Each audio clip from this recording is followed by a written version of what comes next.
नमस्कार, आप जुड़ चुके हैं श्री न्यूज के साथ। मैं हूं रूहानी। दो लफ्जों से आज शुरुआत करेंगे। पहला जम्मू कश्मीर और दूसरा सियासत। ये दोनों जो है कहीं ना कहीं एक दूसरे से मेल भी खाते, क्योंकि जम्मू कश्मीर की सियासत जो है पूरे देश में चर्चा का विषय बनती है। कभी कोई नेता बयान देता है तो प्रतिक्रिया आती है, और उसके बाद अब जिस तरह से तमाम धुर विरोधी, नेशनल कॉन्फ्रेंस है, पीडीपी है, कांग्रेस है, तीनों एक दूसरे के खिलाफ चुनाव लड़ते थे। लेकिन अब people's alliance for Gupkar declaration में एक साथ आए और कहते हैं कि धारा 370 के पहले की जो स्थिति थी, यानी कि जब समाप्ति हुई 5 अगस्त से, उसकी पहले की स्थिति को बहाल करने के लिए और जम्मू कश्मीर की पहचान को दोबारा वापस दिलाने के लिए हम काम करेंगे। लेकिन जम्मू कश्मीर की सियासत किस तरफ और किस दिशा की ओर जा रही है, मेरे साथ मलिक साहब अभी बात करने के लिए, उनसे जानने की कोशिश करेंगे कि क्या ये एक भविष्य है जम्मू कश्मीर का कि तमाम धुर विरोधी एक साथ आए हैं और भाजपा बिल्कुल सामने खड़ी है और वहां पर एक और राजनीतिक दल का निर्माण हुआ है, एकजुट जम्मू। और एकजुट जम्मू जिस तरह से तमाम प्रतिक्रिया देता है जम्मू कश्मीर को लेकर, बयानबाजी काफी ज्यादा रहती है, तो उस पर आगे भविष्य जो है जम्मू कश्मीर की राजनीति का क्या रहेगा? तो मलिक साहब, क्या लगता है कि एकजुट जम्मू चुनावी हिंदुस्तान जो है एक डेमोक्रेटिक नेशन है और इसमें हर किसी को अपनी पॉलिटिकल पार्टी लॉन्च करने का राइट है। पर क्वेश्चन यह है, क्योंकि मल्टीपल पार्टी सिस्टम हिंदुस्तान में एक हमारा कॉन्स्टिट्यूशन का सेटअप है, तो उसके तहत हमारे नेशनल लेवल की और रीजनल लेवल की पार्टी जो हैं वो भी जहाँ पे मौजूद हैं। तो इन्होंने एक अलायंस अभी पार्टी सेपरेट कर रही हैं। अब बड़े देश से हम देख रहे हैं कि लास्ट 1-2-3 दहाई से यही चल रहा है कि कोई भी पार्टी अपने दम पे अलायंस जो है स्टेटों में इलेक्शन नहीं लड़ रही है, कहीं ना कहीं ये अलायंस बनाती है। तो जब अलायंस बनता है, अब ये देखना चाहिए कि हमें अलायंस को नहीं देखना है, पॉलिटिकल पार्टी को नहीं देखना है। मेरी तो अभी ये जो चुनाव भी आ रहे हैं, डीडीसी इलेक्शन के हैं फिलहाल, उसके बाद हो सकता है बहुत जल्दी जहाँ पे असेंबली चुनाव भी आ जाएं। पर मेरी आवाम से ये एक अपील है कि सिर्फ और सिर्फ आपको इस चीज़ को मद्देनजर रखना है कि जिसको आप वोट दे रहे हैं, जो कैंडिडेट आपके सामने हैं, क्या वो इस चीज़ के काबिल है कि क्या वो एक वेल एजुकेटेड है और वो बिना किसी जात पात के या बिना किसी मजहब व मिल्लत के उठकर सेकुलरिज्म को मेंटेन रखते हुए क्या वो पूरी आवाम की भलाई बहबूदी के लिए काम कर सकता है कि नहीं। आप भूल जाओ एकजुट को, आप भूल जाओ गुपकार डिक्लेरेशन को, आप भूल जाओ बीजेपी को, कांग्रेस को, सब कुछ को। आप सिर्फ ये देखो कि जो नेता जिसको हम वोट कास्ट करने जा रहे हैं, क्या वो हमारी सही तरह से नुमाइंदगी कर सकता है कि नहीं। इस चीज़ को आपने बेसिक जो है अपना वो रखना है। देखो, अभी कोई कहता है कि हिंदुस्तान में हिंदू खतरे में है, कोई कहता है मुस्लिम खतरे में। ना हिंदू खतरे में है ना मुस्लिम खतरे में है। जब से दुनिया बनी है हम लोग भाईचारा आपस में इकट्ठे रहते हैं। फर्स्ट डोर नेबरर, सेकंड डोर नेबरर जो है एक दूसरा होता है, इकट्ठे ही रहते हैं। हर त्यौहार जो है हम मिलजुल कर बनाते हैं। एक्चुअली ये कोई जात नहीं है खतरे में, एक्चुअली जो सियासी लीडरों की कहीं ना कहीं कुर्सी खतरे में होती है, जिस चीज़ को ये बचाने के लिए ये जो है वो हथकंडे अपनाते हैं और बयानबाजी देते हैं। मेरा इसीलिए है कि बिना किसी आप उस कैंडिडेट की जात को देखकर नहीं और ना उसकी पार्टी को अलायंस को देखकर, सिर्फ उसकी काबिलियत, एजुकेशन और आवाम की खिदमत करने के जज्बे को देखकर आप वोट पास करें। हाल ही में महबूब मुफ्ती जम्मू आई थी तो जम्मू के डोगरास की बहुत याद आई थी। हालांकि ये सवाल भी अहम है कि जब वो मुख्यमंत्री रही तो उन्होंने क्या क्या किया, लेकिन अब वो कह रहे हैं कि जम्मू के डोगरे जो है काफी ज्यादा परेशानी का सामना कर रहे हैं। तो लग रहा है कि मुख्यमंत्री रहते हुए डोगरों की याद नहीं आती है, लेकिन जैसे सियासी जमीन खिसकती है, जम्मू की धरती पर कदम रखती है, तो सियासत शुरू करते हैं। देखो, हमारे जम्मू के डोगरों में अगर सबसे बड़ी कोई हस्ती हुई है तो हम इसको में महाराजा हरि सिंह को कहते हैं। और अगर हम आज हिंदुस्तान के साथ जुड़े हुए हैं तो वो महाराजा हरि सिंह की देन है उस वक़्त की। और हम भी उस वक़्त एक छोटी सी डिमांड थी जम्मू के अवाम की, और वो एक सिंगल डिमांड थी सबकी, बिल्कुल, कि जो है महाराजा हरि सिंह के जन्मदिन पे छुट्टी डिक्लेयर की जाए। उसके लिए बाहर ने भी प्रोटेस्ट किया, सोशल ऑर्गेनाइजेशन ने भी प्रोटेस्ट किया, बट महबूबा मुफ्ती को उस वक्त पता नहीं क्या दिखा कि वो इतनी अडमेंट हो गई कि उसने एक छुट्टी तक नहीं दी। महाराजा हरि सिंह जो डोगरा जो है, जिसको सबसे बड़ा स्टेटस कंसीडर करते हैं, जिसने हमें हिंदुस्तान के साथ जोड़ा, जिसने इस रियासत का वजूद जो था वो मेंटेन रखा, और अपने टाइम में उन्होंने उस वक़्त के मुताबिक इसकी तरक्की को बुलंदी पर ले गए।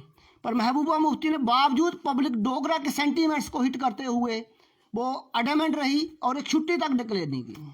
अभी क्या लगता क्या है कि ये जो गुपकार डिक्लेरेशन बनाया गया, people's alliance for Gupkar declaration, Jammu में भी डिक्लेरेशन बना था, हालांकि दोबारा वो लोग जो है वो सामने नहीं आए हैं, लेकिन जम्मू डिक्लेरेशन है, गुपकार डिक्लेरेशन है, और तीसरी तरफ से अगर हम कहें एकजुट जम्मू नया राजनीतिक दल है, तो किस तरह की सियासत रहने वाली है और जम्मू वासियों को क्या ध्यान रखना पड़ेगा?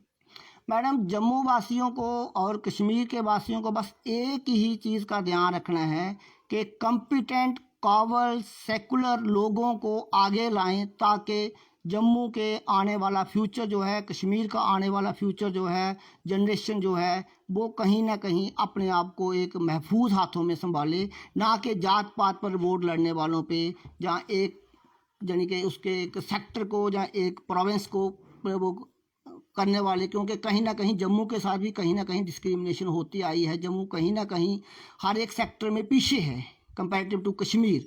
तो इस चीज़ को खास करके जम्मू के लोगों को सिर्फ उस चीज़ को वोट देना है जो सही से नुमाइंदगी कर पाए। एक्चुअली प्रॉब्लम जहाँ आती है कि कहीं ना कहीं हमें जो महसूस होता है कि शायद जम्मू में वो पॉलिटिकल रिप्रेजेंटेटिव नहीं है जो होने चाहिए थे, जिस वजह से मैंडेट तो मिलता है, हर बार मैंडेट मिलता है। देखो, हर बार जम्मू से मैंडेट जो है जम्मू के लीडर्स को मिलता है, पर वो मैंडेट जो है वो प्रॉपर रिप्रेजेंटेशन जो असेंबली में होती है, जहां जम्मू के राइट्स की बात होती है, वो कहीं ना कहीं वो लोग जो है उसको जम्मू के लोगों की एक्सपेक्टेशन के बराबर नहीं उतरते हैं। इसलिए इस चीज़ का ध्यान रखना, बात आगे जो है वो रखी जा सके। भाजपा के नेताओं से जब सवाल किया जाए कि धारा 370 की समाप्ति को 1 साल से भी ज्यादा का समय बीत चुका है, तो वो कह रहे हैं कि ट्रांजिशन पीरियड है, धीरे धीरे विकास होगा। कितना समय लगेगा? मैडम देखिए, अब 1 साल बहुत बड़ा पीरियड होता है। एटलीस्ट देखो, जहाँ पे एक बीच में पेंडेमिक भी आ गया कोरोना का, उस वजह से भी पब्लिक लाइफ जो थी वो बड़ी सफ़र हुई और इससे रोज़गार भी काफ़ी सफ़र हुआ, पर उसके बावजूद बच्चों की पढ़ाई बड़ी सफ़र हुई। और बीजेपी नेताओं से लोग बार बार ये अपील करते रहे कि देखो, बच्चों की पढ़ाई सफ़र कर रही है, 4G इंटरनेट सर्विस जहाँ पे रिज्यूम करवा दो। हालांकि Jammu district, Samba district, Kathua district almost सब सेफ़ हैं, पर फिर भी इन जगहों पे भी कोई 4G फैसिलिटी जो है वो बीजेपी जो है वो हाल कराने में अभी तक कामयाब नहीं हो पाई है। क्या लगता है कि कारण क्या होंगे? कारण अब गॉड नोज, वो कारण भाजपा यही कहती है कि देश की सुरक्षा के आगे कुछ भी नहीं है। नहीं, बिल्कुल हम कह रहे हैं कि देश की सुरक्षा जो है, जो नेशनल सिक्योरिटी है, that is the first priority. But उसके बावजूद भी ये सारी डिस्ट्रिक्ट जो हैं ये सेफ हैं, स्मूथ है, लॉ एंड ऑर्डर की कोई प्रॉब्लम नहीं है। उसके बावजूद कहीं ना कहीं हमें ये लगता है कि शायद जो बीजेपी की लीडरशिप है वो कहीं प्रॉपर प्रोजेक्शन जो है पब्लिक की डिमांड्स को शायद सेंट्रल गवर्नमेंट के आगे नहीं रख पाती है। एकजुट जम्मू ने हाल ही में राजनीतिक दल का एक रूप लिया है और वो जम्मू को अलग स्टेट की बात करते हैं। क्या आप इससे सहमत हैं? क्योंकि जम्मू डिक्लेरेशन भी यही कहता रहा है कि जम्मू को अलग स्टेट बनाई जाए, वहीं गुपकार डिक्लेरेशन कहता है कि धारा 370 की पहले की स्थिति बहाल हो। तो यहाँ पर क्या जम्मू अलग राज्य अगर बनता है तो किस तरह के बदलाव होंगे?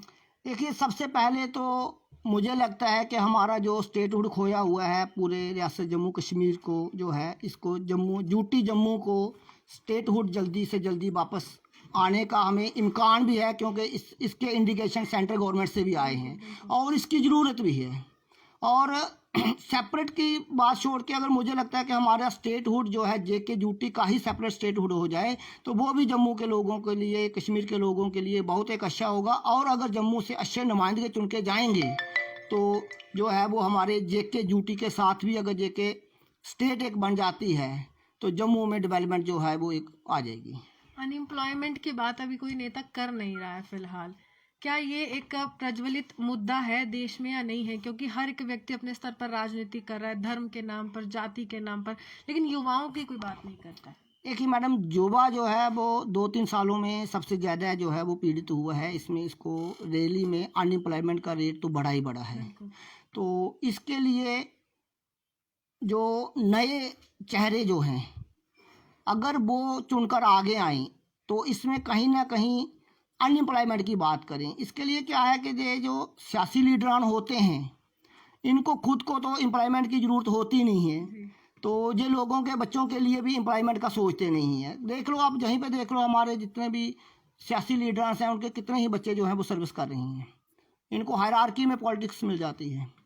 तो इसलिए इनको ने बेसिकली जो है एजुकेटेड यूथ जो है वो अगर आगे आए, जो सफ़र कर रहा है, जो पीएचडी करके, स्कॉलर्स करके, एमए करके, बीए करके जो बैठे हुए हैं बेचारे बेरोज़गार, उनके लिए जो है उनको अगर पढ़े लिखे लीडर ज़्यादा आगे आए। और इस पे मैं अब भी जो आज के मौजूदा हमारे लीडरान हैं जम्मू कश्मीर के और सेंट्रल गवर्नमेंट को भी अपील करूँगा कि एटलीस्ट एम्प्लॉयमेंट को जो है वो जनरेट की जाए, जल्द से जल्द जो एजुकेटेड यूथ बेकार बैठा हुआ है उसको कहीं ना कहीं रोज़गार जो है मुहैया कराया जाए, ताकि वो अपनी फैमिली जो है वो उसको प्रोटेक्ट कर सकें, उसको फीड कर सकें।